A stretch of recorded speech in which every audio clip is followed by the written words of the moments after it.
Me, I'm not scared. But uniform or no uniform, Afrikaner or no Afrikaner, white or pink, I deal with you decisively. Tell them to pay reparations first.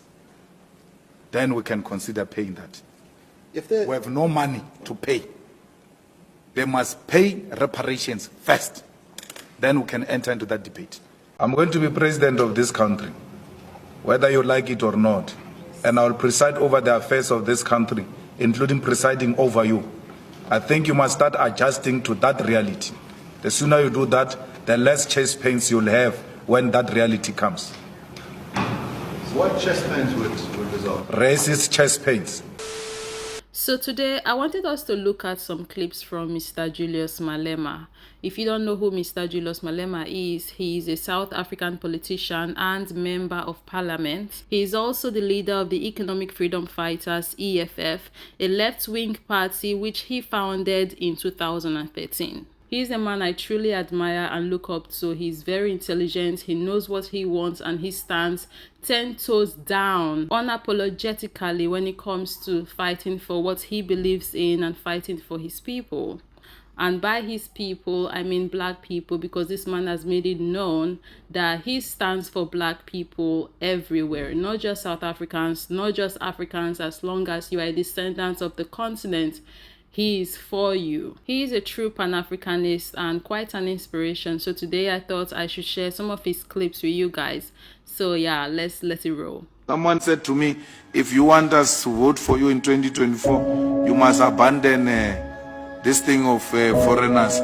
Now I'm prepared to go home. I will never take a platform and denounce Africans. I will never do it.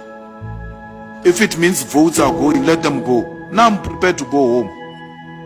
But to take a platform and please white minority by pointing a finger at my other fellow black brothers, I'm not going to do that. When I see a Nigerian or a Zimbabwean or a Congolese or Ghanaian, I see myself.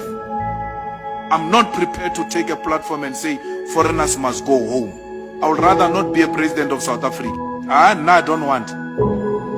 I must go and tell these hungry Zimbabweans to live here. And when I tell them to live, I send them to where? To die.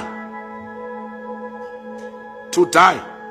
I would rather die with them than to allow them to die alone. And the people who say I must resign, I will resign. For Africans, I will resign. For black people, I will resign.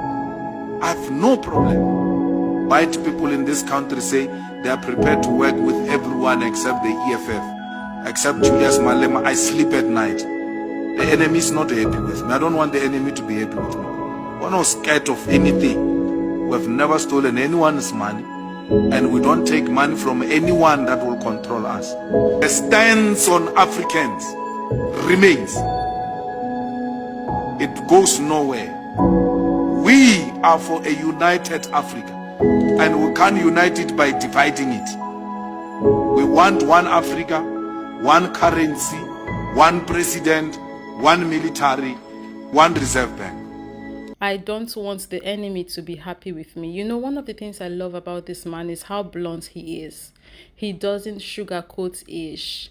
How will they do him for a chance? They will tell you like that. If you like, use your head, knock, or go and hug transformer. That is your business. He doesn't walk on eggshells for anybody. And watching him is even more interesting because this man is a politician who doesn't even try to be politically correct. He says things exactly how they need to be said. Respectfully, he says them, but raw. That line, I don't want the enemy to be happy with me. As a black person, if you've not gotten to the point where you realize that if them folks are agreeing with you and the things you are saying and doing, then you are doing something wrong. These people only fight for their interests. So if they are agreeing with you, that means you are doing and or saying things that would benefit them and only them. If as a black person you've not come to this realization yet, the sooner you do, the better. Mr. Julius Malema gets this. So he has that very crucial, fundamental trait that we need in all our African leaders. Hell, it's a trait we need in all black people. The ability to spot when they are trying to make you a puppet leader and turn you away away from your people. Like when he said earlier that he doesn't take money from people who will try to control him. This man knows exactly where we are coming from as a people. He gets it. He knows where we should be going and how we should be going, what route we should take, and what we should and shouldn't be doing on this journey. Each 500. It's jointly and severally. Okay.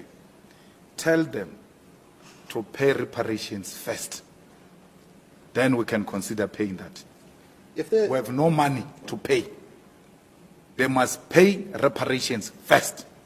Then we can enter into that debate. all right, so And now- our reparation is nothing less than $5 trillion. That's what you owe us. You're asking money from people you stole from. You steal from people and still go and ask money from. You are the ones who are owing us.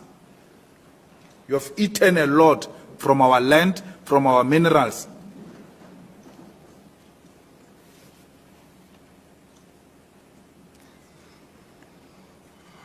I wish I did that.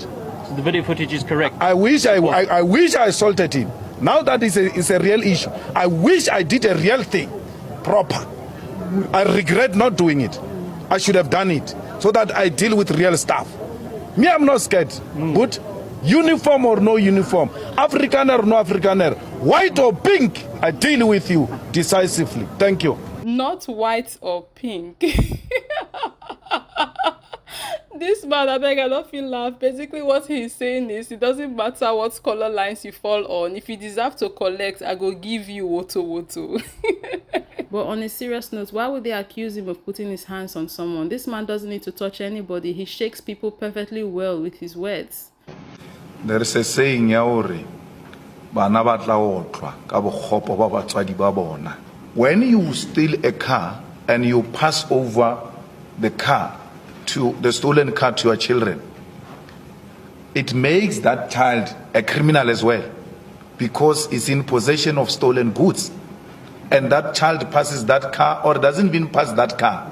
He sells that car to go and buy another car with the money of stolen goods.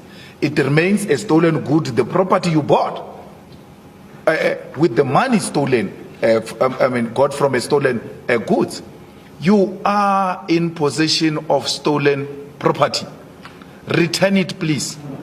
Your parents have left you a very bad name, and don't blame it on us.